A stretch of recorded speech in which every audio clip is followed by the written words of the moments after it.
तो श्याम भक्तों, ये भी एक ज़रूरी बात है जो आप सभी को समझनी ज़रूरी है, क्योंकि हम सभी क्या है कि बाबा श्याम से अर्जी लगाते रहते हैं, परंतु बाबा श्याम हमसे क्या कहना चाहते हैं उन बातों पर हम ध्यान नहीं देते। भरोसा इसलिए नहीं कर पाते क्योंकि हमारा मन जो होता है वो गवाही नहीं देता, हमारा मन विचलित हो जाता है उस समय, क्योंकि हम जब अपने प्रियजन को देखते हैं इस अवस्था में, जब भजन मंत्र शक्ति, एक प्रार्थना भगवान से।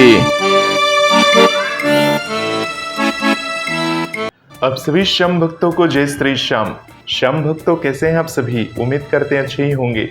श्याम भक्तों, बाबा श्याम की प्राप्ति करने के लिए हमें सबसे पहले हमारे अंदर क्या होना चाहिए? सबसे पहले हमारे अंदर होना चाहिए विश्वास। विश्वास की कमी के कारण हम बाबा श्याम की प्राप्ति नहीं कर सकते। बहुत सारे लोग जो होते हैं बाबा श्याम की दिन रात पूजा आराधना करते हैं, उनके भजन वगैरह गाते हैं, मंदिर में जाकर अर्जी लगाते हैं, नारियल वाली अर्जी लगाते हैं और न जाने क्या क्या करते हैं बाबा श्याम को प्रसन्न करने के लिए। तरह तरह की वीडियोस को देखते हैं, कई लोग कई सारे उपाय बता देते हैं कि ऐसा कर लो वैसा कर लो, बाबा श्याम खुश हो जाएंगे। तो आपने सब करके देख लिया है, क्या बाबा श्याम खुश हुए हैं आपसे? क्या बाबा श्याम आपसे प्रसन्न हैं? आपकी घर में वैसी ही अवस्था चल रही है, घर में लोग बीमार रहते हैं, कुछ न कुछ प्रॉब्लम बनी रहती है, आपकी उन्नति नहीं हो रही, तरक्की नहीं हो रही, ऐसा क्यों होता है? क्यों हो रहा है ऐसा? जबकि हम तो बाबा श्याम की अच्छे से पूजा आराधना करते हैं। ये आप सोचते हैं क्योंकि आपका मन जो है, जब मन आपका सेटिस्फाइड हो जाता है, यानी जब आपका मन संतुष्ट हो जाता है, तब आपको लगता है कि हाँ, अब मेरा मन संतुष्ट है। जब मन आपका संतुष्ट हो जाता है तब आपको ये लगता है कि बाबा श्याम आपसे प्रसन्न है, जबकि ऐसा नहीं है। तो श्याम भक्तों, सबसे पहली बात आती है विश्वास की कमी। अब मैं विश्वास की कमी किस प्रकार से व्याख्यान करूं? आजकल बहुत सारे चलचित्र हैं, टीवी वगैरह है, मोबाइल वगैरह है, इसमें तरह तरह की वीडियोस वगैरह आती रहती हैं और आप सभी उस वीडियो को देखते हैं और उन वीडियो में काफ़ी सारी नकारात्मक चीज़ें दिखाई जाती हैं, नकारात्मक बातों को दिखाया जाता है, जिसके कारण से इंसानों के ऊपर से विश्वास टूट गया है, विश्वास हट चुका है। यानी ये सही बात है कि ये कलयुग का समय चल रहा है और कलयुग में किसी के ऊपर विश्वास करना अपने पैर पे कुल्हाड़ी मारने के समान है। तो अब आप कह सकते हैं कि हम किस पे विश्वास करें, किस पे विश्वास ना करें। अब आपने ये वीडियो देखा, हमने आपको बताया कि आपको सभी पर विश्वास कर लेना चाहिए। तो श्याम भक्तों, बाबा श्याम ने हमें बुद्धि दी है, सोचने समझने की शक्ति दी है, यहाँ तक कि हमारा सिक्स्थ सेंस यानी हमारा छठवां जो बुद्धि है वो भी जागृत हो जाता है। कभी कभी हमें अंदर से एहसास होता है कि इसे करना चाहिए या इस व्यक्ति पर विश्वास करना चाहिए या नहीं करना चाहिए। अगर आपका मन सहमत नहीं है तो उस काम को आपको वहीं पर छोड़ देना चाहिए। अगर आपको ऐसा फील होता है कि आपको अविश्वास है या आप विश्वास नहीं कर पा रहे हैं, तो उस समय आप किसी का भी, यानी जो आपके समक्ष खड़ा है, उसका तिरस्कार भूल से भी नहीं करें, क्योंकि आपका विश्वास उस पर नहीं है, परंतु जिस पर आपका विश्वास है उस पर विश्वास आपको बना के रखना चाहिए। अपनी बुद्धि का इस्तेमाल करते हुए सोच समझकर आपको ये देखना चाहिए कि किस पर विश्वास करें, किस पर विश्वास ना करें। तो श्याम भक्तों, ये सब क्यों होता है? क्योंकि हमारी ज़िंदगी में नकारात्मक चीज़ें हमें देखने को मिलती है, हम सामने देखते हैं, फील करते हैं, तो हमारा मन भी वैसा ही बन जाता है। यानी जो हमारा मन सोचेगा या मन बोलेगा कि ये करो वो करो, तो हम वही करते हैं। हर इंसान के अंदर दो तरह के मन होते हैं, एक पॉजिटिव और एक नेगेटिव, जिसको हिंदी भाषा में हम सकारात्मक और एक नकारात्मक बोलते हैं।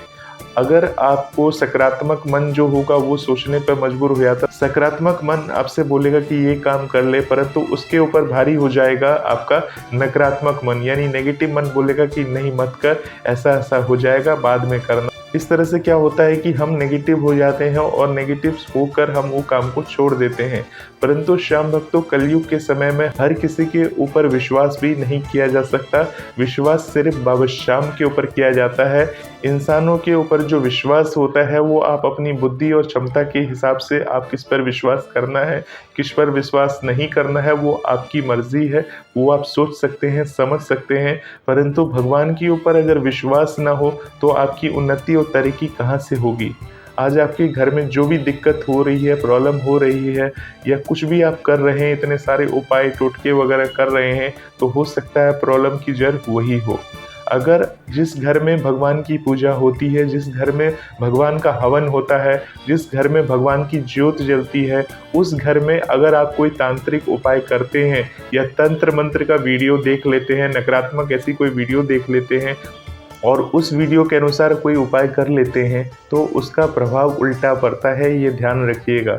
या तो आपको भगवान के ऊपर विश्वास रहना चाहिए या आप तंत्र मंत्र पर विश्वास रखिए। दोनों में से किसी एक ही का उंगली आपको पकड़ना है। दोनों का उंगली साथ में पकड़कर आप अपना काम नहीं कर सकते, ये बात आप गांठ बांध लीजिए। अगर कोई बीमार है, तकलीफ में है, तो डॉक्टर का उचित इलाज दीजिए, क्योंकि डॉक्टर ही भगवान का दूसरा रूप होता है। अगर भगवान की कृपा चाहिए तो उसे उचित ट्रीटमेंट दिलाएं। उचित ट्रीटमेंट दिलाने के बाद भगवान से प्रार्थना करें, भगवान से अर्जी लगाएं, ताकि भगवान उसको जल्द से जल्द स्वस्थ कर दें। परंतु अगर आप ये सोचेंगे कि आप उसको बिना किसी ट्रीटमेंट के लिए बाबा श्याम से अर्जी लगा दें और वो सही हो जाए, तो ये पॉसिबल ही नहीं है।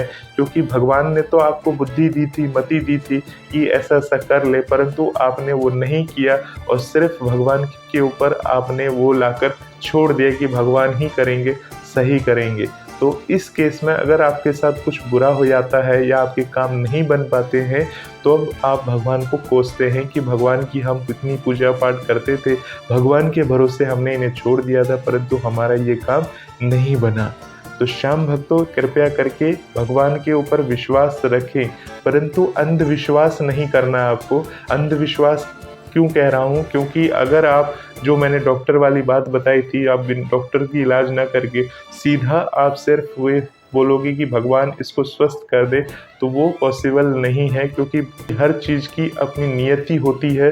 भगवान से सिर्फ प्रार्थना की जाती है, अर्जी लगाई जाती है, परंतु जब आप कोई कर्म ही नहीं करेंगे, यानी कि उसे आप डॉक्टर से दिखाएंगे ही नहीं और सीधा भगवान से मांगेंगे, तो भगवान आपकी अर्जियों को पूरी नहीं करते हैं। तो श्याम भक्तों, इन बातों को विशेष ध्यान रखें।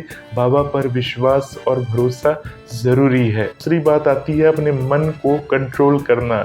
यानी अगर आप अपने मन को वश में कर लेते हैं, मन पर उचित नियंत्रण रख लेते हैं, तो भगवान की विशेष कृपा आपके ऊपर ज़रूर बनती है।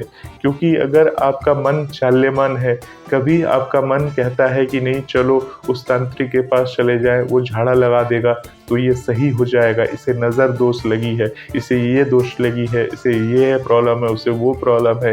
मन आपका तरह तरह से भटक रहा है, कभी इस दरबार जा रहे हो, कभी उस दरबार जा रहे हो, कभी उसकी उंगली पकड़ रहे हो, कभी इसकी उंगली पकड़ रहे हो।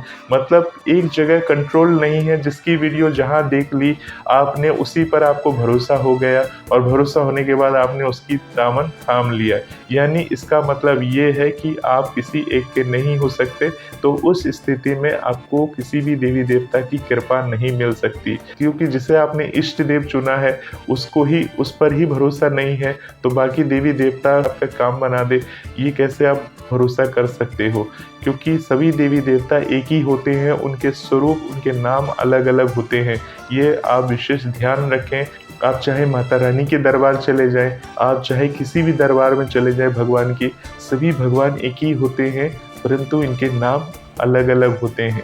यानी आपको अपने इष्ट देव को मना के रखना है, अपने मन पर नियंत्रण करना है और उनका ध्यान करना है, उनकी आराधना करनी है, जिससे वो आपके सभी काम को बनाते हैं। तो श्याम भक्तों, हमारे दुख का ये भी कारण है कि हम भरोसा नहीं कर पाते हैं अपने देवी देवता के ऊपर। और दूसरी बात ये है कि जब हम भरोसा नहीं करते हैं, भरोसा इसलिए नहीं कर पाते क्योंकि हमारा मन जो होता है वो गवाही नहीं देता, हमारा मन विचलित हो जाता है उस समय। क्योंकि हम जब अपने प्रियजन को देखते हैं इस अवस्था में, जब ये देखते हैं कि वो बीमार हैं, तकलीफ में है, तड़प रहे हैं, तब हमारा जो मन है वो पता नहीं इस तरह से गवाही देने लगता है कि हम क्या करें क्या ना करें। उस समय में हमारी मति जो होती है बिल्कुल डाउन हो जाती है, समझ नहीं आता कि करना क्या है। तो उस समय में अगर आप भगवान से उचित प्रार्थना करें, हिम्मत करके, शक्ति करके प्रार्थना करते हैं, तो बाबा श्याम आपकी सभी कामों को बनाते हैं। श्याम भक्तों, ऐसे ऐसे श्याम भक्त हैं जो बाबा के दरबार में दर्शन करना चाहते हैं, परंतु उन्हें मानसिक तकलीफ है, मानसिक रूप से उन्हें कुछ प्रॉब्लम है। वो आ नहीं सकते दरबार में, परंतु घर बैठे बैठे बाबा श्याम से अर्जी लगाते हैं, प्रार्थना करते हैं कि किसी भी तरह से उनकी मानसिक स्थिति सही हो जाए। ऐसे जो श्याम भक्त हैं उनसे एक ही बात कहना चाहूँगा, अगर आपको ऐसा लगता है आपकी मानसिक स्थिति सही नहीं है तो ये भ्रम अपने दिमाग से निकाल दीजिए। जो बाबा श्याम के दरबार से जुड़ा है, जो बाबा श्याम की बातें सुनता है और जो बाबा श्याम के बारे में अर्जी लगा सकता है और जो बाबा श्याम से प्रार्थना कर सकता है, उसकी मानसिक स्थिति कौन कहता है सही नहीं है, उसकी मानसिक स्थिति पूर्ण तरह से सही है। ये आप अपने आप को मानिए, आपकी मानसिक स्थिति पूरी तरह से सही है और हिम्मत करके आप खड़े होइए और बाबा श्याम के दरबार आने के लिए सोचिए, कोशिश करके हर रोज़ बाबा श्याम का नाम लेकर कोशिश करिए अपने आप को सही रखने के लिए। और बाबा श्याम, क्योंकि अगर आपका मन या शरीर सही नहीं होगा तो बाबा श्याम की भक्ति आप कैसे कर पाएंगे। तो अपने लिए नहीं तो बाबा श्याम के लिए आपको अपने आप को स्वस्थ रखना होगा। अपने आप को इस कदर बनाइए कि बाबा श्याम के दर्शन करें और बाबा श्याम आपके ऊपर अपनी कृपा करें। तो श्याम भक्तों, ये भी एक ज़रूरी बात है जो आप सभी को समझनी ज़रूरी है, क्योंकि हम सभी क्या है कि बाबा श्याम से अर्जी लगाते रहते हैं, परंतु बाबा श्याम हमसे क्या कहना चाहते हैं उन बातों पर हम ध्यान नहीं देते और सिर्फ बाबा से हम अर्जी लगाते रहते हैं। तो इन बातों को विशेष ध्यान रखें, बाबा श्याम पर अपना भरोसा बना के रखें। बाबा श्याम आपके ऊपर अपनी कृपा दृष्टि, दया दृष्टि बनाए रखेंगे। ऐसे ही बातों को सुनने के लिए भजन मंत्र शक्ति के चैनल से जुड़े रहें। मिलते हैं एक नए वीडियो में, तब तक के लिए आप सभी श्याम भक्तों को जय श्री श्याम।